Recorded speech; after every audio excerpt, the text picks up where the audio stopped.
Behold the reckoning. Behold a transmogrification, a vectoring of issues that no one ever saw coming.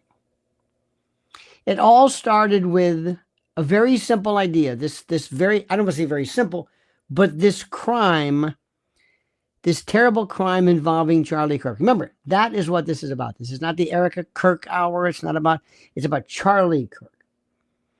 It just so happens that she happens to be this ancillary, comical part of this tragedy. And as we look into it, it starts exploding. Exploding. Because remember, I have not in any wise suggested that Erica Kirk is involved in any type of criminal activity. I've never said that. I've never intimated that. Never said it. Never. It's not a part of this whole thing. I've never said this at all. Period. What I've said is a different story. What I've said is a different story. And what is important to understand is very simply this. This is a critical matter that we're going to be addressing.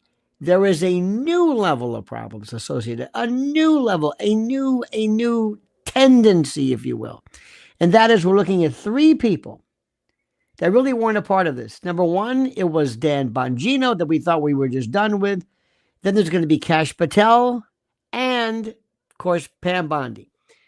The president, I don't know what this is not a Trump political hour, what he was thinking when he picked these people, I have no earthly idea. What he was thinking, I have no idea. I don't know what kind of a vetting process he went through. I don't know how he allowed this to just, same thing goes with Epstein and that matter as well. I don't know what he's thinking. Epstein was a very simple thing. Why did that get out of control? And why is this now getting out of control? And let me tell you, as we get deeper and deeper involved in this, deeper in the focus, in the situation, I am telling you, like you can't believe, this is serious business. Very, very serious business. And I'm sorry to say this. And somebody said, what's going on? This is multi-layered. I hope you understand something. Somebody messaged before. Oh, there's Kai. Kai, how are you? Welcome, Kai. Welcome to the show that never ends. Kai, a lot of people are going to be saying, what are you talking about? What is this about Erica again? It's like, it's not about Erica. It's about something else, which is very serious. Very, very, very serious. Now, one of the things which is critical for me. Well, hang on. I can't do it right now. Hank can do it right now. I'm doing the show. Bad timing. I wish I got. This is how important it is right now for us to talk. Big stuff going on outside. They got to wait. This is important. I have been doing this now, and I've been trying to wake people up. And I think Candace, as well as others, have been saying, listen, this is not about some mean girls thing. This is not about some problem. This is not about some hatred that we have, some negative talk about Erica. This is incredible. Let's get down to brass tacks right now. This is really something too. And I want you to listen carefully right now, because we're now finding out something which is even more important. Listen carefully, because this is where the story is now taking a turn that no one in the mainstream wants to touch. And what we are looking at right here, what we are looking at is not some minor footnote or some harmless coincidence. What we're looking at right now is something very critical. This is the kind of overlap that raises serious questions about judgment and credibility, and whether the public is getting anything close to an unbiased process. Do you understand what I'm saying? Dan Bongino, we thought he was gone, who was a twit. He's a weird guy. He's got a lot of issues and anger and one of these tough guy things. You might have come across these people in your life. They feel for some reason, maybe their own masculinity or whatever has been compromised, and he feels he's got to always act tough and remind you what a badass he is. There's something about this. When a grown man constantly tells you how tough he is, and he has to curse and listen, cursing is okay. We're not nuns, we're not priests, but it happens sometimes. And what's also important, very, very critical, is simply this. This guy all of a sudden is raising his head. So Dan, who was now serving as the deputy director who just stepped down, he went on his own, I guess, podcast and casually revealed at some point something that should have been stopped or should have stopped people cold. And this is what other people are saying. So I'm going to give you a kind of a culmination of what's happening. His wife, Paula Andrea Martinez, apparently, this is what I'm saying, apparently was not loosely connected merely to Turning Point USA. She worked directly, it is alleged, within that orbit. Nothing wrong with that. Scheduling, logistics, daily communications with senior figures. Not distant, not occasional, but embedded, a part of it. Again, not illegal. Nothing wrong with that. That's okay. And Bongino himself made it clear that this was not some arm's length relationship, okay? He said they spoke almost every day, according to many folks who were chronicling this, and it was alleged that they had said something or said something that they have known, that they knew key figures in the organization for years.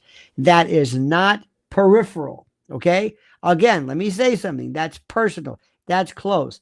That is not against the law. Nothing wrong with it. Now, take a step back and look at it this way, at the bigger picture. Bongino was positioned as a central figure tied to an investigation involving Charlie Kirk's demise. At the same time, his own household, his own deep ties to the very organization, whose narrative apparently is being defended in public, is what we're talking about now. You don't need a law degree to understand, to see the problem with this. You just need to ask yourself a very simple question, very common sense question. Very, very simple.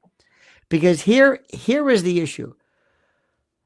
When someone in a position of authority has personal connections to individuals or groups connected to the case, the standard response in any serious situation is recusal. Step aside, remove themselves, which is fine, which is what he did, okay, which is terrific. Protect the integrity of the process. That's how it's supposed to work. But that's not what we saw. Instead, what we saw is confidence, public statements, alignment with one side of the narrative, and no indication that anybody thought that this overlap was worth addressing. So let me explain this to you. Is there anybody in charge of this who was really looking at a very serious attempt, a legitimate attempt to get to the bottom of all this? What we have been told for the longest time is that we don't have to, that they will do whatever the hell they want regarding Epstein. We are told constantly, look, do us a favor, shut up, we're in charge of this. How many times we've been told this? Shut up, we're in charge. Leave us alone. What was he, how do you explain, and was it a problem that this was going on at the time with Bongino and others in charge? I don't know. This is serious business. The problem I want to tell you about, the problem I want to bring to your attention is very simply this, and this is critical. We have to ask ourselves something. Is anybody really going to be involved in this? Is anybody really going to pay attention to this and to, honest to God, seriously pay attention? Is anybody going to be is anybody going to pay attention? Please, I beg you. We're having a bit of a party here, so don't mind the noise. I wish I could go into detail, but I can't. But it's good. In any event, what happened to Epstein? Everybody was connected with that. Everybody's connected with TPUSA. Everybody now. And Kash Patel. Why was he there initially? Why was the FBI involved in this hospital? What were they doing? This is Parkland Hospital. Why was old Bug Eyes at the scene? What was going on? Are we ever going to get to the bottom of this? Because here's the thing. If you insinuate yourself in something which you really have no jurisdiction over, the federal government had no business being there. And the fact that Bongino, look, he's out of the picture. Maybe that's why he stepped down. Look, he may have done the right thing of all the people. Because let me tell you something. I hate to bring up the fact there's stuff going on right now in the Trump administration with Hegseth firing all these, generals now in a war. Stop for a second. Do you see what's happening? This department will blend into this department. And if everything's fucked up, the whole thing blends into each other. What are we seeing? We want justice. And then Pam Bondi, she left or was dispatched. Why? What's her story? What is she trying to do? What is she trying to say? Do we have any guarantee that somebody there is not going to botch this up? Do we have, and I'm going to say this, okay?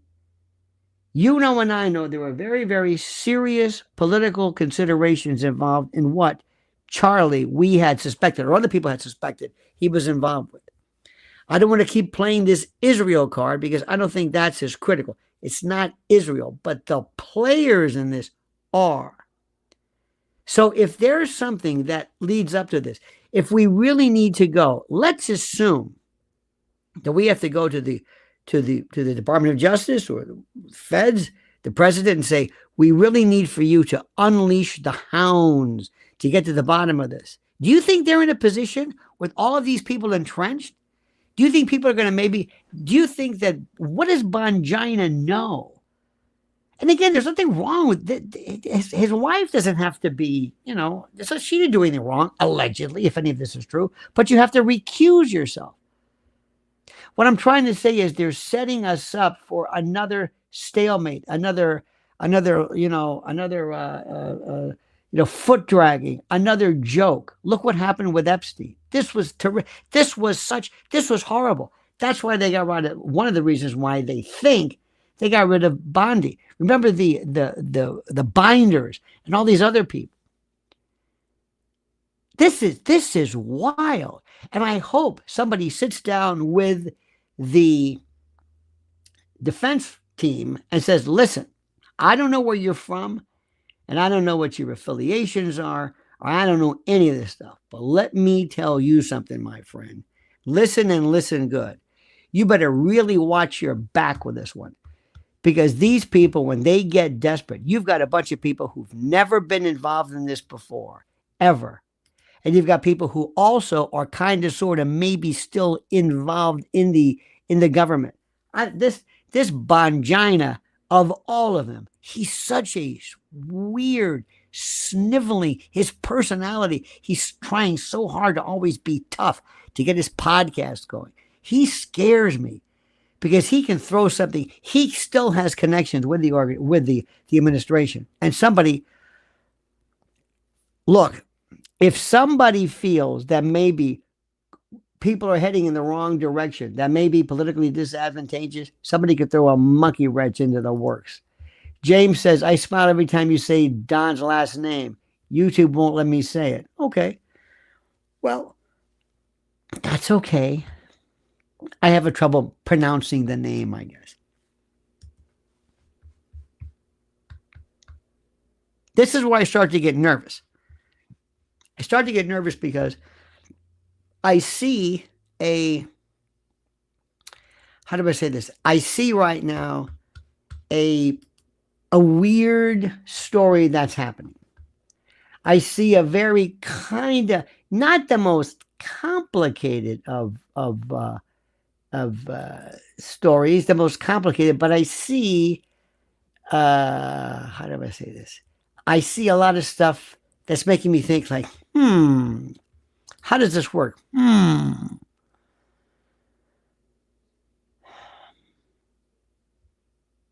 I was watching today, when I was listening to people talk about Hegseth, I know there's nothing to do with it. And he's running the Department of War, thinking, oh my God. Now we've got a down pilot. We need to be 100% cooking on, it's like cooking on gas, all pistons firing. Do you understand how this thing works? This is one of the things which is the most important. This is critical. And I mean this. And I don't know who's looking. I don't know who's going to be overseeing this. But I hope that we say, look, DOJ, just stay away from this. Promise me. Tell Dan, stay away from this. Don't get anywhere near it. Just stay out of it. Because remember, if Dan says, listen, you got to help me. I've got connections. We've got connections to TPUSA. And this Candace Owens is really causing problems. And they're going to go after Erica, not so much for criminal activity, but incompetence. You've got to do something. There's a lot of good people involved here with a lot of money going around. And if this guy gets off, if something happens to Tyler Robinson and he gets off, we look stupid. They look stupid. It looks like we don't know what we're doing, and we ultimately have to suffer the brunt of this. You see what I'm saying? This scares me. You got that, Cash? Cash Patel, this is the biggest case, even though you have nothing to do with this. This is not a federal matter at all. This is not a federal matter in the least. You have no jurisdiction over this. None. Period. So stay out of it. If you feel somehow that you're, I don't know what the word is, if you feel like somehow you got to get involved, don't. Because remember, the only reason that I think we, Candace, others, are even concerned in the slightest bit about Tyler Robinson is the fact that if he is convicted erroneously, it will be the conclusion of the story, and all of the people who were responsible for taking Charlie out will walk free. If he is acquitted, not only is justice served, but there will be a push, maybe on a legitimate form of the Department of Justice, to find out what happened. Because remember, if he's acquitted, what are they going to do? Say case closed? No. Then they're going to have to find out who was involved. And of all the suspects who were involved, there's a lot of people that are supposedly our friends and who aren't going to like this. Are you following this? This is serious business. So you've got three. I mean, you've got these. Look, I don't know what Pam Bondi's going to do after she's left. She's going to get pissed off. She was humiliated, no matter how you look at it. Humiliated. The first one was Kristi Noem. Lutnick, they're getting upset with. Cash is probably next. I think it was the Department of Labor. They're going to shit can her, they say. Commerce. Why he's doing this now, why it took him this long, I have no idea. But Trump's in this idea that maybe he figures I've got to exert some kind of control or tighten the reins. I don't know what's going on. But we've got to tell these people, do not think this thing is about Tyler Robinson. It's not.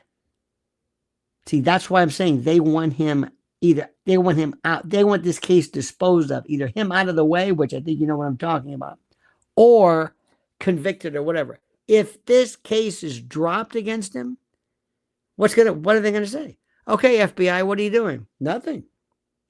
What do you mean nothing? Well, we thought it was Tyler. Well, it's not. What are you going to do about it? And then Candace is going to go berserk. Our good friend Stephen Salty says, like foie gras, but we're force-fed misinformation. Sort of information, misinformation, but not really. Not really. They're going to go nuts. Now, people are going to be talking about a lot of things. People are back to the story about Epstein being alive. Some people are saying Charlie's alive. All this stuff ultimately is, I don't know if it helps Tyler Robinson.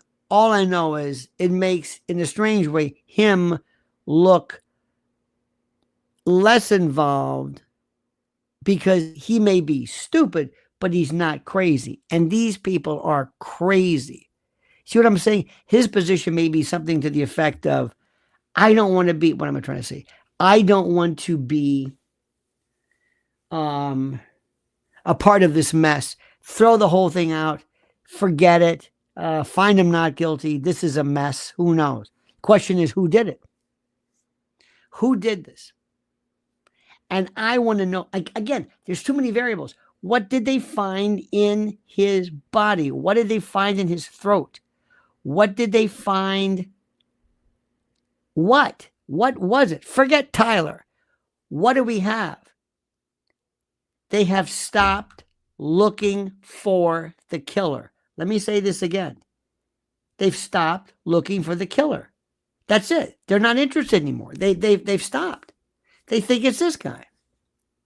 Because they don't want to find out. They don't want to find out. They don't want there to be this list of suspects. People who said some pretty nasty things. People who said, "Oh my God, did you hear what did you hear what they just told Charlie? Did you hear what Charlie just said?" And when here's the best part. Somebody at some point is going to tell Candace, "Now look, well, they're going to try to make a deal with her. Look, what do you want? Just let this go away." If she puts together her special and says, "Let me tell you now what I know. And let me tell you the information that we turned over to the Department of Justice and what they've just, if there's a way to have an independent litigation to bring all these suspects and people in, that might be interesting." All I know is this is going to be very complicated because Candace is not, if something happens where she feels, which she should now, that the federal government has no interest in trying to find the real killer, she's going to go ape shit berserk. And that's not good for these people. Big time not good. And I can't wait to see this. A lot of moving parts, a lot of plates spinning on signs. It's wild. And in the meantime, they're not going to have to. They're not going to get together. They're not going to do this. But the first thing they should do, is, speaking of Erica, is to sit there and say, "I want you to absolutely just go away for a retreat with your kids. Go away. We don't want to see you." You understand this? Go away. Nobody's going to miss you. No one's asking for you. Every time you speak, they're running tapes. They're ready to go. All of the fleet and other people are ready for the latest incarnation, the latest iteration, the latest version. She won't do it, though. She's going to do it. Somebody's going to ask you something and you won't know what to say. What if they ask you about Israel? What if they ask you about the DOJ? What if they ask you about all this stuff? What if they do? What are you going to say? You can't do this. And they're going to try to tell her this, but she won't listen. You can't go. You don't know anything. You don't know anything. I know we see you're wearing your hair down and you're looking, what did somebody say, more demure, whatever that is, that's fine. But you can't do this anymore. You can't get near this. You have embarrassed us. We now have had to go back, not me, but they, to go back and redo what's going on because of the incompetence that you've been able to show. It is beyond anything anybody has ever seen. And nobody has seen anything like this. So stop playing around. You're not cut out for this. You are not smart. You're not a genius. You're not a spokesperson. You're not a politician. You're not a CEO. Nothing. You can't do this. If one more thing goes wrong, one more thing, they're going to say, "Hey, you're right. It's not Tyler. It's this one." Because now all eyes are on her.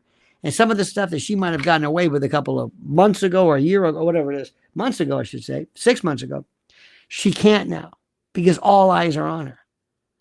And here's the thing. Nobody understands yet what a dunderhead she is. She's not crazy.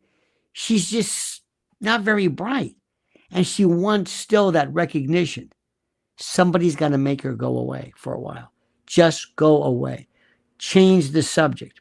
This is if they were smart. TPUSA also has to say, we have to back down. Colvett and others, get away.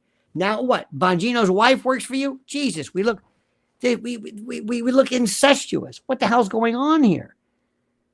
The public doesn't. the public starts to hear something and they don't even know what they're listening to. It just sounds sinister.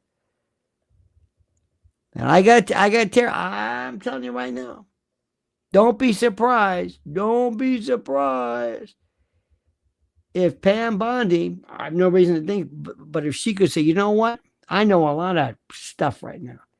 And I think a lot of people in the media would like to know this. And I'm gonna drop a few choice facts here. Let's see what they think about this. I'm gonna drop them. Because she's gonna be thinking about that. People are gonna tell her, you can't let him do that to you. Okay. Well, you know what? Let's see Kash Patel. Why is that moron there? He's there and I'm not? Good. I'm going to drop some stuff on Kash Patel. I know some stuff about Kash because I was his boss. I was the head of the DOJ. He's just FBI. I know all about his expenditures. I've got friends there still, people who are still loyal to me. I know all about the planes and that girlfriend because he's getting laid for the first time in his life and all that stuff. I know about him. And I know about that batshit crazy Dan Bongino who didn't like anybody. Remember, he was yelling at her. Remember that? Remember this? Which started this? When you start having this dissension, and then you've got Kash who says, I can't lose this gig. If I lose this gig, I'll never get laid again. This is it. This is my ticket. You know what I mean? You know what I mean? And I can't let this go. This is it. There's no way for me to go. I'm going to be Alberto Gonzalez after this. Whatever happened to him? My point exactly. Oh, this is wild. This is wild. And the president, who's going to start feeling this a little bit, because let me tell you something. I don't know who put Pete Hegseth in charge. I have no idea. But he's not George Marshall. Does this make sense to you? Am I making sense? Are you following this? Because it's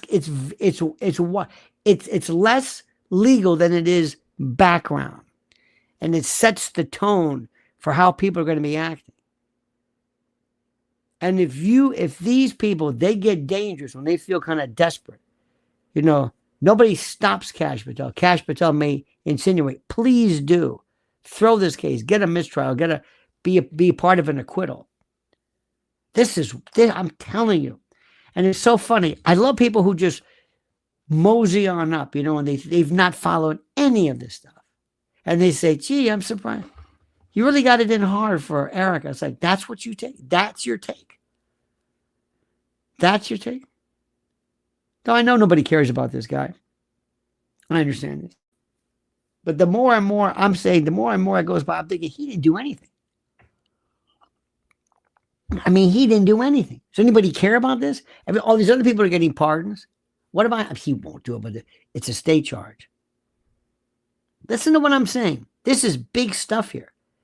And it's going to get even better because the defense lawyer, I would say to them, use the chaos in your, on your behalf. Use it in your advantage. Use it. Go crazy. Listen to what's going on. Listen to this. Watch what's happening.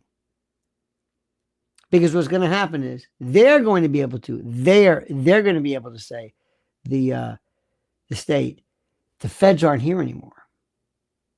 We don't know anything. See, a lot of times the feds can work in conjunction with the state to get something done, even though it's not officially done that way. The state's going to want to say, you stay away from us. Stay away from us. Over a period of time, there was a time in our country where the FBI really, really, really was it. I mean, they were the gold standard. That is over with. So what happens next?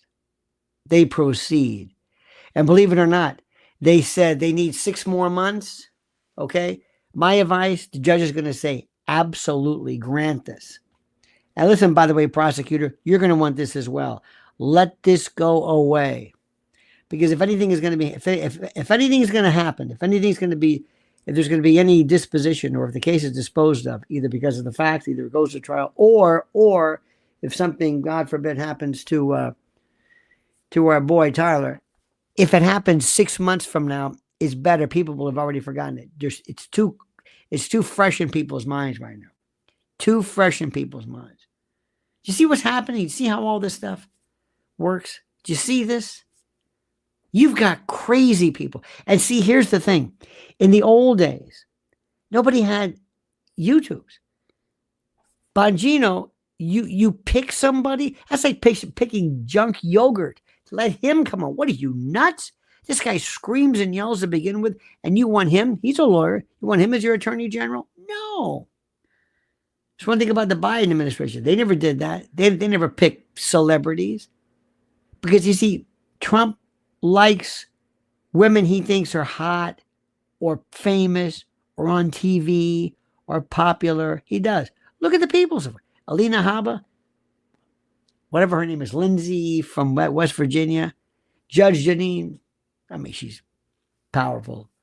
You see what he does? He doesn't ask himself, are these people confident or competent, I should say? Do they really know what they're doing? Nah, look at them. She's good. She's hot. She's good on TV. He does this.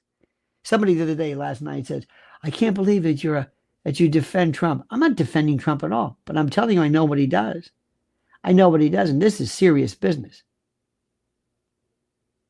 And there's another thing, you may not care about it, but a lot of folks are worried about midterms, and all this stuff does not help. So in the meantime, what happens? Question, let me ask you, what happens to Erica? What advice would you give her? I'm serious. I'm dead serious. If you're TPUSA, if you're the president, if you're DOJ, if you're maybe trying to convict this guy, what happens? If this trial goes on, you're going to most probably have to have the wife of the victim. You're going to have the wife of the victim. And if you do, she's going to have to be in the best position possible. She's got to go through the training now. Pull her off, put her in some kind of boot camp. Do you agree? What would you do first of all with her? And again, and the people who think, oh, you're just being mean to her. She's critical. She's the most important and critical part of this whole mess. There's nothing like it. Nothing. Don't you understand how politics works? Don't you know that when Manson was on trial, the stuff that was going on elsewhere outside of the courtroom had more to do with anything else? It filters in. It sets the tone of the case. It sets the attention that's being spent. It's really serious, big time serious. And the problem that people are not understanding, or they're not getting right away, is very simply this. I don't want the killer to get away. And the killer is going to get away if this man is convicted. You know that's true. You know it's exactly what we're thinking. The killer is going to get away. The killer is going to get away with this stuff. And they don't take it seriously. They don't understand it. And a lot of these Johnny-come-latelys, all of a sudden they're worried more about, they think this is a soap opera. It's like, no. See, normally these people who are involved in this, they either plead guilty. Like that lunatic, by the way, he's an interesting one too. The one who pled guilty, the one who had the one at Mar-a-Lago or the golf course, who was planning on taking the president out. His case kind of went away. Somebody got him to plead. Enough with this. You wouldn't believe how things sometimes keep quiet. Look at Timothy McVeigh. Look at Oklahoma City. You think that was happening? Do you think that's the way it was? You got to be kidding me. He went to his maker. He didn't say anything. What about the other guy? What about the other people? You think does he not know he wasn't, whatever he did? I'm not that versed with all the facts of the case. So watch what happens right now. But the three Stooges, I'm telling you, I can't believe it. Bongino, Bongina, Cash, and Pam Bondi. And they say that she was, some people say she was gobsmacked. I mean, what? There was a picture. They showed a picture of her photo in the garbage can, which, of course, it was dramatic. Her name is Kate Woodard Pace, says, I agree with you on one hand, EFK is critical. Uh, but I believe she is guilty of conspiracy of murder to Charlie. I have heard you disagree with this. Erica Kirk, conspiracy to murder. If there is anybody, thank you, by the way, if anybody can show me anything showing evidence, I'd love to hear what evidence, conspiracy, she would be conspiring with whom? Because you have to conspire with two or more guilty people to bring about some crime or whatever it was. I do not believe, if Erica Kirk is whom you're speaking of, EK is going to have to make an impact statement, and all the jury is going to talk about her, and all the jury is going to talk about her glitter sweets and bragging about merch sales. I don't know about that. I think if we were the jury, victim impact is going to come only from we'll put it this way, that only comes into play if he's found guilty. You don't have a victim impact while the trial is going on. That's prejudicial. It's only if he's found guilty. Then she would, of course, have something to say, the statements of her children, how are they doing? But you see, here's the thing. The more serious things get, sometimes the less important victim impact statements work, because this is, you don't have to explain to the judge in the case of this, political, because let's face it, that's what it was. I don't think people are going to need a lot of impact. Like, gee, I wonder how this affected people. Well, here we go. It says, how long will the grift go after life? How long will the grift go after life in prison? Whose grift? Erica's grift? I don't know. I don't know what that means. I'm not sure whose grift we're talking about. But remember, and by the way, thank you. She's not gonna make any statement that's, what is she gonna add? I don't think people are gonna look at her and say, oh yeah, look, that's Erica Kirk. Yeah. Yeah, that's the one with all those, with the glitter and the lame, and oh yeah. Right. We all grieve in our own way. This is the one who did that phony baloney. This is the one who lay on top of the casket. This is the one who was also involved in that horrible speech, the merch sales. I don't think they're going to know this. And I don't think it matters to them. That's what I think. I don't think it matters. I don't think her role in this, put it this way, if it does happen, remember, victim impact only comes after he's found guilty. But if they decide to put her on the stand during the trial, for what issue? If they do, and she'll run to that trial, can you imagine what she would do to that? That might be the greatest thing ever, just a cross-examination. Because remember, anytime you put yourself in the stand, you put your credibility in evidence. You put your own evidence, your own credibility into issue. That's what you do. Can you imagine that? Oh my God. Remember when she said, I'm glad he's dead, but I mean,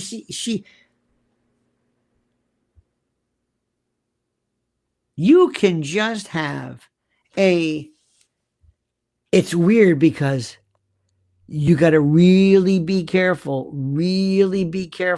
to go after the victim's wife. But if you put a series of stuff, if you said, okay, folks, give me the best you can, give me the best/worst of Erica Kirk. And I'm going to say, which Erica am I talking to now? Am I talking to the Erica who did the sizzle reel, the one who never drank, the one who never dated, the one who, all this other kind of stuff? Am I talking to that one? Who am I talking to exactly? Tell me.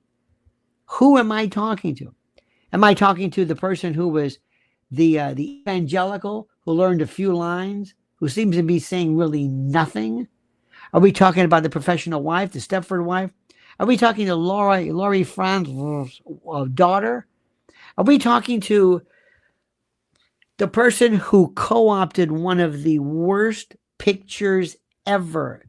And we couldn't figure out, was that picture of you astride the casket, was that about showing you how much you've suffered, or was it about showing the tragedy of Charlie? Either way, do you understand this? This is the issue. This is the issue. And you might say, I don't know if you want to impeach her testimony. You know what? I'd say, we're going to break all the rules. Go for it. Let him have it. You want to put her on the stand? You're going to see her in all her glory. Oh, we're going to give you... people are going to be so disgusted with her, they might say, oh, yeah, the guy. They'll forget all about Tyler. Oh, yeah, what's he there? Oh, yeah, he's the murderer. Sorry about that. Didn't know. Because she'll be on the stand. Let her be on the stand. And just start going through this stuff.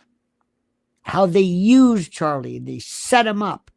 And they all were like parasites leeching off of him. Are you aware of the threats against him? What was his security like? Why didn't he have some kind of a glass in front of him? Why did he insist upon this? Nobody does this. There are movie stars who aren't even famous who don't do this. We live in an age right now where if you're not into a room with metal detectors, and this guy who's been, let's face it, stalked and threatened by everybody, you let him do that? You let him do it? By the way, may I ask you a question, Erica? Are sales higher now after he's dead? Interesting, isn't how that works, right? Interesting. Remember Michael Jackson? Remember the catalog? Michael Jackson, Prince, after they die, goes through the roof. Goes through the roof. So remember, whenever somebody like that somehow just passes away very quickly, ask yourself the question, very, very important question. Who was it who benefited from that particular move? I can't say this enough. Do you wonder, do you see how complicated this can go? There's so many, if this, then this. This, then this. I see 100 possibilities, and each of the 100 possibilities, there's 5 versions of this. So we're talking like 500 to 1,000 different scenarios, each of them with a different permutation. Putting her on stand, putting these people on stand, and say, this is pretty something, and it's pretty, again, how you get it into evidence, but I guess we could. I've got a P&L sheet. What's TPUSA worth? What's TPUSA worth? Did anybody ever come to you, by the way? This week might be able to get in. Erica, did anybody ever come to you and talk about possible suspects? How many total times have you met with the FBI, DOJ, local police, state police, anybody? How many times? I'll bet you nothing. Did they ever ask you about who you think was responsible? Did they ever ask you if anybody threatened Charlie? How many people threatened him? How many people threatened him? How many people threatened him? And then you go through the list. Were you at that Hamptons meeting? Anything to that? Was that true? Because everybody keeps pointing to it. Are you aware of that one? Did he ever talk to you about that? Did he ever talk to you about that? No, he didn't. He talked to Candace about it. Isn't that weird? They're very close, aren't they? You don't like her. Is it safe to say that, Eric? You don't like her. Why don't you like her? Here's Texas girl, Beach Girl says, wouldn't that be second information if they question EK about CK? Wouldn't that be second information? You mean hearsay? Or I'm not sure what second information means. Secondary or? She's his wife. Who better to know this? If I'm trying to show sloppy police work, sloppy that TPUSA was, if I'm trying to create some doubt and I bring her on the stand and I ask her all these questions. What you also, by the way, you can get at is to not really say she's involved in a conspiracy, but make it sound kind of that she was really involved in the nuts and bolts, the daily grind See, because normally you would say, don't you ever go after a victim. This isn't a victim's wife. This is Erica Kirk. She's an entity on her own. This is like Leona Helmsley. This is Meghan Markle. If something happens to Harry, God forbid, people want to say, put her on the stand. Why? Because she's going to say something crazy. She's going to say something nuts. That's what they know is going to happen. She doesn't know what to say. She doesn't know what to say.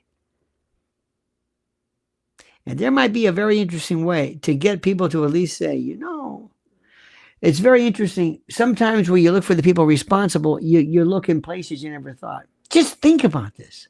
My God, she takes the stand. Oh my God, she'll go crazy. And all you have to do, John Douglas did this years ago during the Wayne Williams case. And when Wayne Williams took the stand, John Douglas, who was the FBI profiler, the inspiration for Scott Glenn's character was if they said to get her mad. Because if she gets mad, she's scary and she's also bad because she goes, stop it. Stop it. It's like, and see, that's the way, stop it. Ooh, are we getting angry? Why? You're telling me to stop it?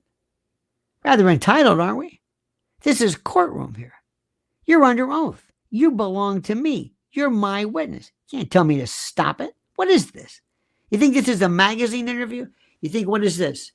Entertainment Tonight? On the Andy Cohen's girl? And then, is this Bravo? Are you with the Housewives of New Jersey and you? It doesn't work like that. But you really think you are the star, don't you? You really do, don't you? Telling people, you're a witness to this. This is the state of Utah versus who do you think you are? You always want to run the show. You're not running the show. This has nothing to do with you. And the only reason apparently they put you on the stand was to garner some kind of sympathy. But let me tell you something. Every time you speak, we win. Because people, their jaws drop because they can't believe how batshit crazy or stupid you are. The stuff that you say, you can't be sincere. You do realize this. She can't correct herself one day, wake up and say, you know what, I've had this. I'm going to be me. No, this is she. This is who she is. This is exactly who she is. She's a phony. And it kills their case. Do you hear what I'm saying? It kills their case. You don't get anything like that. In no instance would you think about cross-examining a victim's, the widow. Now I will with her. Oh my God. Bring something up, let her see it. What about that? And get her pissed off. Because she'll lose it. She'll give her those crazy eyes, and that's it. You following this? You understand this? You want to make it really good too? Imagine all of a sudden one day, front row, who walks in? Candace Owens. Let me tell you something. And I want you to listen to me. You don't know what Candace Owens has done to this. See, most of the time they stay within the bailiwick, the confines of their show. Rush Limbaugh, I worked with him in 88. Yeah, we were there together. This guy was bigger than anything you've ever seen in your life. He was bigger than anything. Anything. You should see the people. George Bush was there. The Bush 41 was there. Everybody was there. But he stayed there. It was within the confines of his radio show. That was it.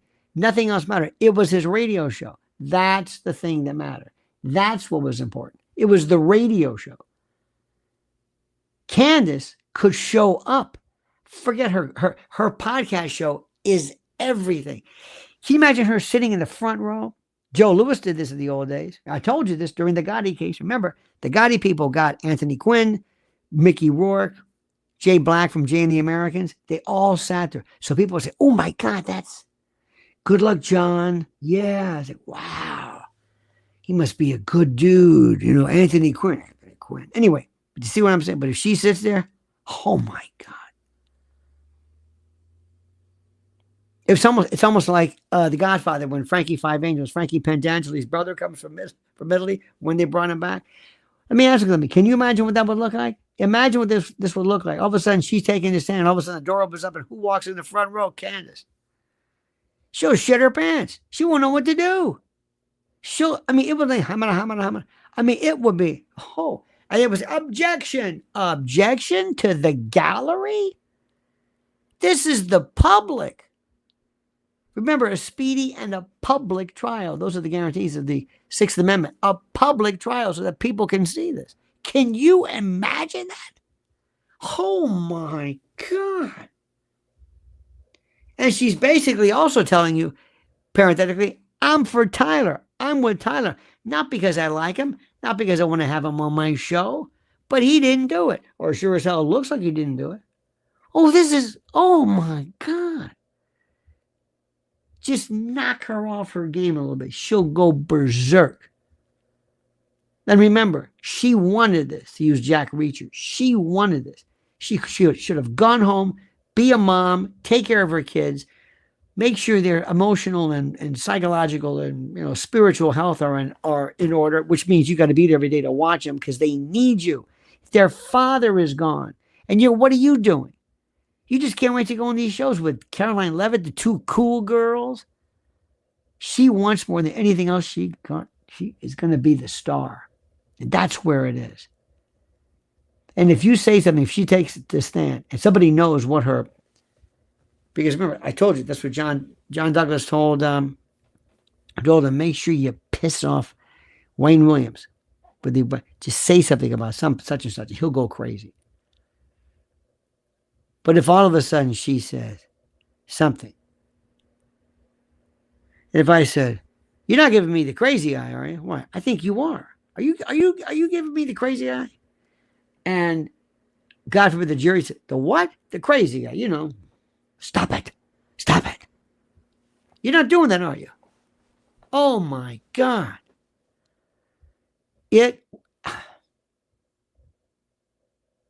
Let me tell you what Tyler Robinson wants.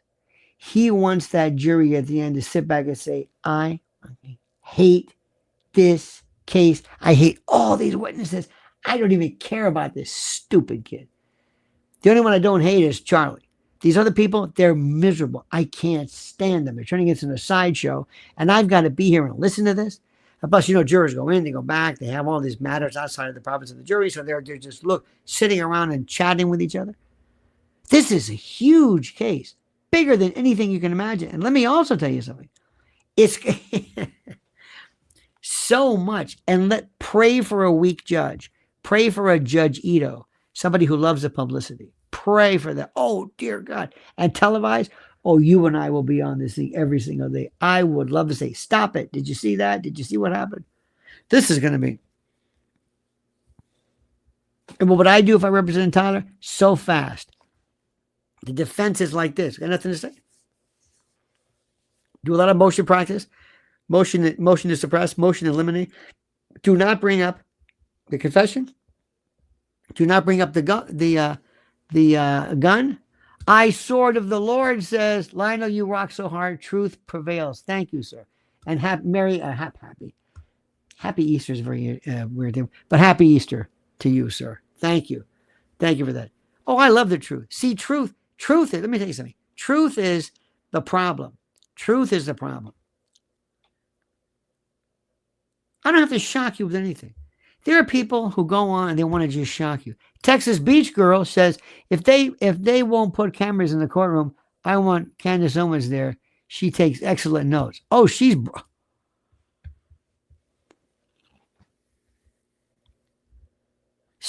what I would love more than anything else, just from my own professional point of view, is to be in a situation where I do a duo with her.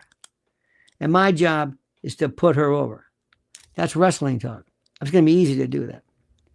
To watch these things together and say, Candace, let's watch this. You see that right there? What is that right there? Can you notice here? Notice. Stop right there. You see how they're looking? What's your take on that? How do you think the jury is reading that? So I bring up something that's legal, but let her give you the evaluation. Then she asked me a question. I know this sounds like I'm gratuitous here, but I just think, because normally finding somebody, the worst part is that people who are on TV together, they're awful. Do you ever see a room full of comics? That's the worst. They just laugh like everything's the funniest thing they've ever heard. Like they're laughing, they're going to split a gut. That's so disingenuous. You don't put 3-4 people in, you're wasting your time. It's like a morning zoo. But to sit back with her and say, understand, watch what's happening. How do you think the jury is being? How are they reading this? And I want somebody in that courtroom who says, okay, listen, I can't show you the jurors, but just tell me, how did they look? What was their reaction? And can you pick the jury? Can you pick the foreman ahead of time? Meaning, in the old days, we would always have the jurors would go back, and the first thing they would do was, okay, who's our four-person? Who's the one who's going to be in charge of it? Who? Now in New York, they do this. I think it's a stupid thing. The first person in the box, he's the foreman, because it might be the worst person. But we would always have to guess. It was the person who was the most. It was the person who showed the most, like, together. And we would also find the anchors. And there's a way. In a trial, you can never talk to the jury. You can't ever say anything until closing argument. Then you can talk to them. You can't get too close. You can't lean on them. You can't do this stuff. You can't do this. You could have a lot of fun during questioning, during examinations. We used to have this one judge who wasn't paying attention. When you walk into the courtroom, on this side, on one side is going to be the juror box, left or right, obviously. And we always would love to get to be that table first. We want that table first. I want to be right there so I can read and they can see me and they can get to know me and like me and see how much fun we have and all. Sometimes judges say, no, prosecution always sits there. You always. But in the case where you get there early or whatever, you can decide. That's one thing. And also, when somebody's taking the stand, if the other side's testifying, you could take your lectern, be able to move it over between the jury and the witness, so they can't see what they just hear them. So that means nothing. They don't see any demeanor evidence, unless there's a bad witness, and then we make sure that move it, let them see this. You can't walk up to a witness or the jury. You can't lean on it. Oh my God, they'll throw your ass in jail. Can't do it. That's contempt. Can't do that. Can't get anywhere near it. And let me tell you, no, get back. That's one thing I love. You cannot do that ever, ever, ever. But the only time you can talk to somebody, the only time is either voir dire when you're picking the jury and then closing arguments. And if you get to pick the jury, oh my God. If they have a liberal voir dire, jury selection process, oh my God. You can. This is the most important thing in the world. This is so great. And the reason for it is very, very simple. Very, very, very, very simple. I mean it so much.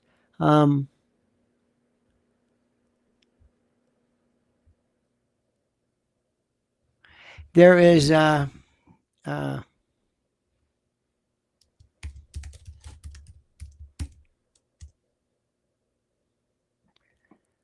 sorry, I had to answer this one. Voir dire is the most important part. VOIRDIRE. Voir dire, as they say in the South. Voir dire means to speak or to say the truth. Let's say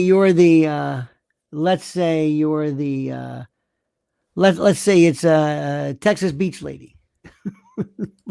You're the one. Let's say it's Texas beach girl, and I'm the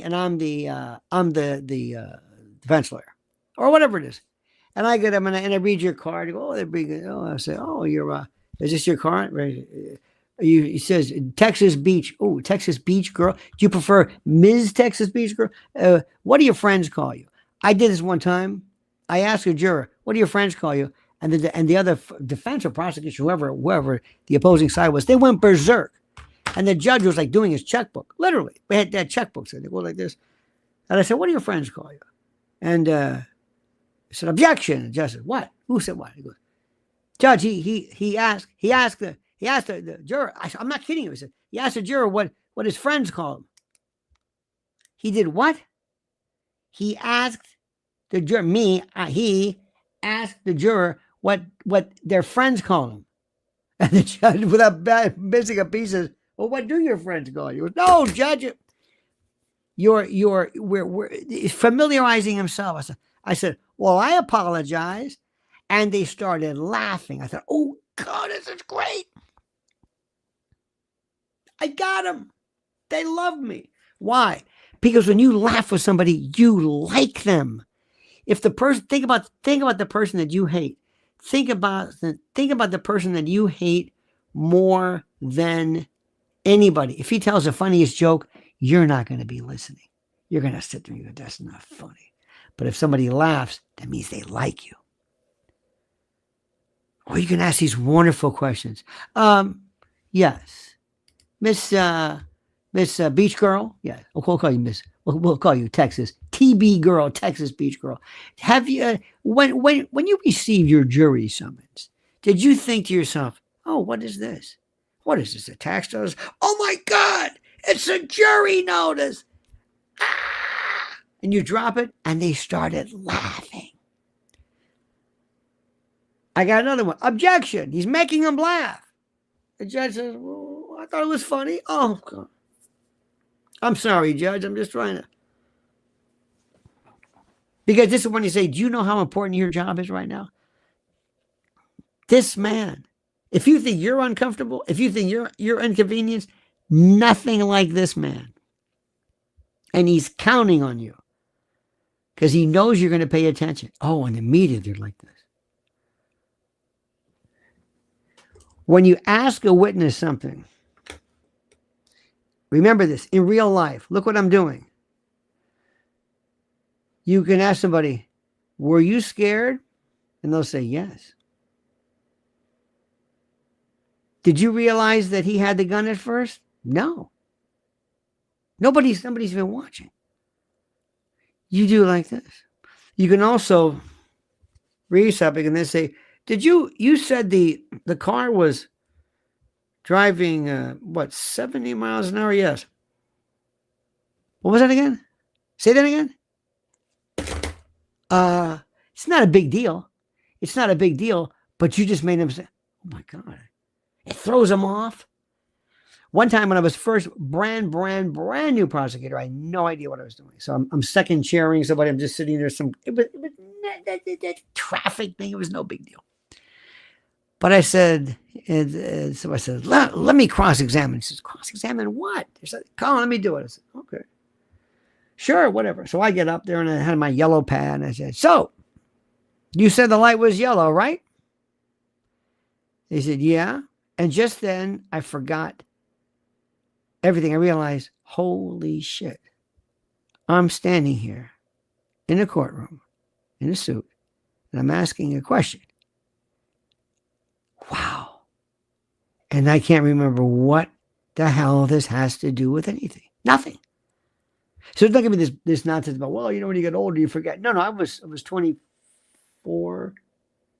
So I was,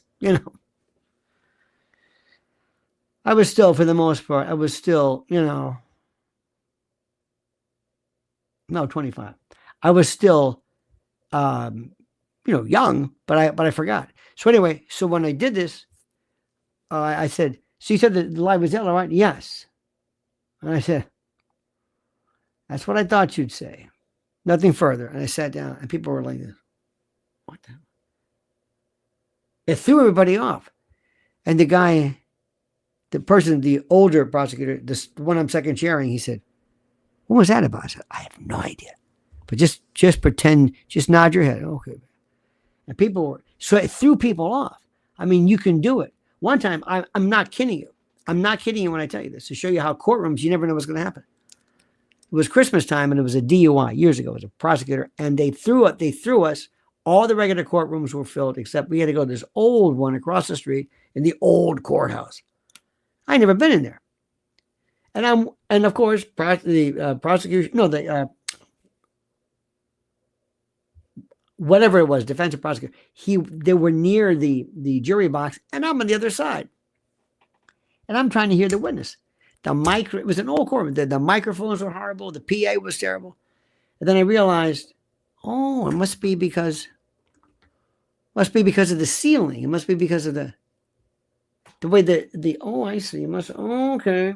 Because I'm noticing there's this curve. And when I looked over, the jury is like this. And the bailiff's like this. And the cop is like this. And the judge is like this. And the defense is like this. So I said, oh shit. So I just looked down, pretending to write something like, oh, they're going to think I'm throwing them off. But I swear to you, I don't know what it was. But everybody's looking up like, what are we looking at? I'm not kidding you. This things happen. They just, once you get in there, you don't know what's going on. Somebody doesn't show up. Or one guy just bails on you.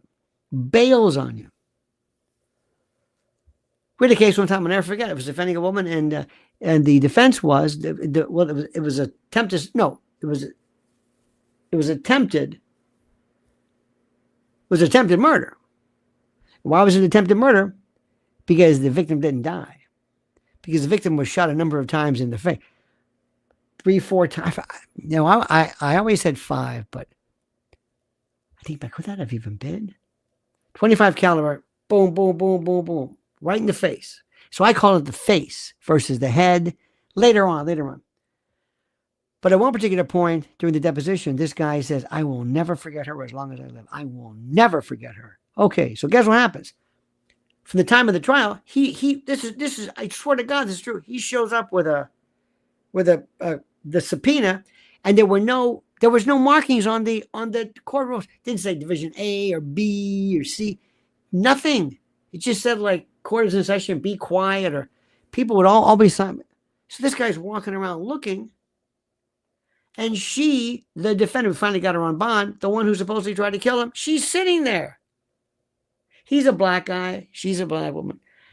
And I don't want to be racist. I'm not racist, believe me, but sometimes black folks talk to each other more than white people do. White people are very standoffish. Black people, well, how are you, and especially if they're younger, sometimes more flirtatious. So he walks over and he sees this woman. He goes, okay, you know where this is? Yeah. So, they're talking, and all of a sudden somebody walks over, sees them talking, and says, can I talk to you for a moment? Excuse me, can I talk to you? He says, yeah. He says, you know who you're talking to? He said, that's a bitch who shot you. And those are his words because she heard him. She didn't recognize her. He didn't recognize her. They're talking to each other. He's trying to pick her up. The woman who tried to kill him. I'm not making this up. So I came back from lunch, and she's going crazy, and the mother's going crazy. She had this cervical collar. She had a lawsuit or something. And I said, what is the matter? I said, what? He goes, that's the guy. So who? Oh my God. I know who he is. He was talking to you. He was talking to you? Did he know who you were? No. The man who said he never forgets you? So we go back into court. Wonderful judge, white hair, hoary, venerable. He says, bring in the jury. I said, not so fast, Your Honor. We got a bit of a problem. He said, what do you do? I said, I want to make a motion an in-court motion to quash in-court ID because it's impermissibly suggestive. They're going to ask him, do you see the person who shot you? And he's going to say, yeah, she did. Not because he remembered, but because of what this other person told him. They were talking to each other for 45 minutes. So you can voir dire the witness. So I asked him, I said, remember when I talked to you? Remember, sir, when we had this little deposition? Here we go, right here. See this line right here where I said, will you know her? And you said, I'll never forget her as long as I live. Remember saying that? Here, read this. You remember that, don't you? Yeah. But you talked to her. There was no jury there. I said, because you're kind of a player, well. And you talked to her for 45 minutes and didn't recognize her. But you're going to pick her out, aren't you? Come on, be honest. He says, well, yeah. Thank you very much. The judge says, well, what do we do? I said, you can testify all you want. Just don't pick her out. Okay, fair enough. When it came time to do, we had closing. If you only have your defendant as a witness, we had no witnesses, nothing other than the defendant. You get to do closing, followed by the state, and then you get rebuttal. So I had 2 times. I think they changed the rule then, but then it was 2. So I had this They said, you know who did it? You know who did this? I had this chair. You did it. And I pointed to this chair. I know it sounds corny. Swear to God. You did it. You should be here. Not this woman. You did it. Of course, I can't bring up anything about the gun. Nobody. That's why I know about this thing with Charlie. When you, with Tyler, when you don't bring something up, they're asking, like, what about the? Nope. You did it. And when I sat down, they left the chair there because I dragged the chair in front of the drink. They left it there. So my final words were, ladies and gentlemen, there was a crime that was committed that night, and we would do anything if we could in our powers to go back and change that, but we can't. But if you go back and you find this woman guilty, then 2 crimes will be committed, but this one you can prevent. Thank you. Sit down, shut up. Half an hour later, not guilty. It was the talk of day. I mean, what? Why? Because God sent me this witness that I never knew about, who would be talking. The victim is talking. You don't know what's going to happen. See, that's why when you tee it up, get ready. Things happen. People say stuff. They get weird. Do you know that when there's a courtroom, I used to always have every one of my witnesses, every single one say, you got to do me a favor. Come by here. I'm going to show you where the court. Meet me. I'm going to show after the court's closed. I'm going to show you where you're going to come in here. This is what the courtroom looks like. Wow. Because they've never been in them. They've never been. A lot of people never, it looks like is it a church or what is it? Big thing. Stage, the flags and the box. See, this is it. It's no big deal. You're going to come in right here. And you're going to walk and you sit down and you're going to leave. There's nothing worse than somebody comes in like this and where do I go? Hello? Anybody? Nobody thinks about talking to this person. They're saying, here's what you're going to do. I'm going to be here. You're going to be there. You got it? Show up. Here's the parking. Run. And so that when they walk in, they look like they know what they're doing. And sometimes when you pick somebody out in court, some people like to get out of the box, walk over and say, you did it. That kind of stuff. A little much. Trials are human endeavors. Trials are not, it's not Perry Mason. Perry Mason never even had a jury. It's not about that. It's about things that go wrong. It's about things that you never knew.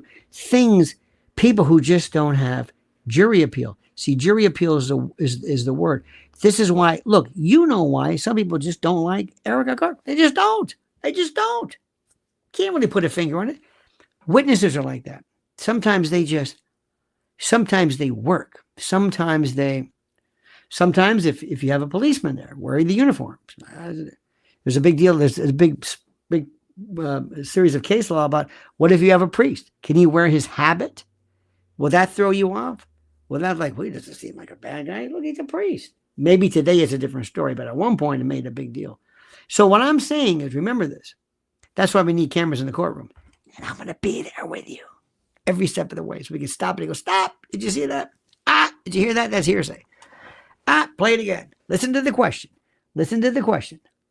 They're asking leading on the direct examination. You can't lead the witness on direct. Should have objected. She's making a pass out of herself. Best evidence rule. Double hearsay. Hearsay exception. Invoking the rule. They didn't invoke the rule. The rule of sequestration. First thing you do. First thing out of your mouth. Your Honor, we invoke the rule. Everybody who's not going to testify, get out. You don't want somebody sitting there listening to the case and then they come and testify. I've seen that sometimes. They didn't invoke the rule. Sometimes the judges do it automatically. It's just, wow. Sounds crazy? Doesn't sound like much to you, but this stuff adds up. And you really, because anybody who says, do you want the truth? Yeah, I want the legitimate, I want the admitted truth. I want the acceptable truth. I don't want double hearsay. I don't want something like that. See, in real life, we don't. What did you say? What did you tell him? Well, what did you hear? Well, who? She said it? Well, what did she say that she said? And what did she say that he said that he said? And I got triple hearsay. What's going on here? That's life. We do that. Courtrooms, you don't do that. So I don't want the truth. I want acceptable truth. I want, reasonable sort of truth. I want it to be truth that doesn't in any way affect 403 evidence. 403, whenever you hear 403, that means there is a piece of evidence that is so likely to inflame. For example, this used to be classic. You have to ID the body at some particular point in the murder case. Somebody in court has to say, yep, that's him. Because you're charged, you're saying on this particular date, that guy killed that person. And that person is the stiff. That person's got to be dead. You have to, medical examiner has to say he was dead. This person, I don't know who he was, but he was dead. And somebody comes in and says, that person who's dead was Charlie Kirk or somebody. How do you do that? A family member, dentist, records, fingerprints. But if you get a family member, that's even better. And what they used to do in the old days, they would say, ma'am, I'm handing you what's marked. It states exhibit 1. Do you know who that is? And they have the worst picture, and they would scream and sob, and they take her out. And the jury would say, well, you can stop the trial now because that son of a, he did, they don't do that anymore. Now it's 403 evidence. When evidence is relevant, but its tendency to inflame, confuse, be repetitive, you can withhold it. So that's why you can rule it inadmissible, even though it's relevant, even though, yes, identification of the victim is yes, but you can't do it like that, especially for children and people and decomposed. No. But that's why most judges, we had this one who say, show me the death pictures first. Nope. Okay, that'll do. Do you want to stipulate to that? Oh, no, I want you to do it in court. No. You want to see that look. And of course, the jury is saying, I can't wait to see this because we get to see all those pictures in. And most people have never seen. You've never seen. Maybe you have now, but and I don't want to see this. I don't want Charlie's autopsy pictures. I don't want them to be out. The public has a right to know, but the man has dignity and he has a certain degree of respect. We have to balance it. No nude pictures. But I want people to know what they did. Like Emmett Till's mother. Emmett Till, remember when her son, she says, I want you to know what they did to my son. And I want people to see what they did to Charlie. Because this is about Charlie. It's not about Eric. It's about Charlie. It's about finding justice for him.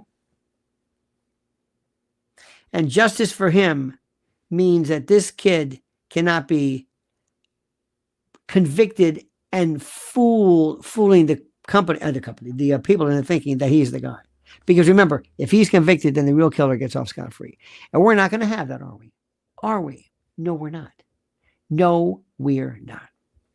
All right, dear friends. Great. Happy Saturday. Tomorrow's Easter Sunday. Easter Sunday. If you are a student of religion, you must understand the importance of this. For Christianity, this is it. This is what it all is about. That's it. Not Christmas. People would think, nope, it's Easter. This is it. So I wish you and your family absolutely the best. We'll still meet. We'll meet. We'll see how we're doing in the morning, see what we're doing. I hope everybody is having a great time. Make sure kids enjoy it. Let's face it, they're too young to understand the severity of this, but make sure they have a lot of have you ever been through this? For some reason, next to Halloween normally is, I'm not a candy person, but of the candies that I've seen, I think Halloween, the one that nobody really gets is candy corn. I don't know anybody who likes candy corn. I don't know anybody who's ever saw it. I don't even know if it's a taste. What is this thing? And then comes Easter, where you have some good stuff. And then the ones that I recall as a kid that were good were anything involving Reese's peanut butter cups are phenomenal. If they're frozen. If you freeze them, it takes on a whole different perspective. Remember Andy's Mints? Remember that? Freeze those. Love it. Cadbury. A weird kind of taste. Weird. Boy, there's some chemicals in that thing. Very strange. But the one that don't get peeps. Does anybody actually eat a peep? I've never had a peep. I don't know what it tastes like. I have no interest in it. It's like cotton candy meets fructose sugar or something. Has anybody had a peep? And what the hell does a peep have to do with the resurrection of Christ? I have no earthly idea. It's one of those things. It makes no sense. It makes no sense. Absolutely. Does anybody like peeps at all? Makes no sense. It makes absolutely no sense whatsoever. So it's one of those things, my friends. Oh, robin eggs. Look at this. Peeps are just decoration. That's right. I'm telling you. Robin eggs. Peeps are best stale. Never had one. Never had one. And yet there must be a story behind them because they make these things, and every time you walk into CVS, there they are. There they are. Never said peep. All right, my friends, I thank you so much. Please, please, look at this. Love stale peep. Did not know that. Did not know that. Say you learned something. Stale. Keep them stale. How does this artificial thing become stale? This thing has a half-life of 1,000 years. Who can wait long enough for this thing to go stale? But I defer to you. I'm not a candy person. I don't really care for that. But you do. So, my friends, thank you so much. Thank you so much for watching. Thank you so much for following Mrs. L at Lynn's Warriors. Thank you, thank you, thank you.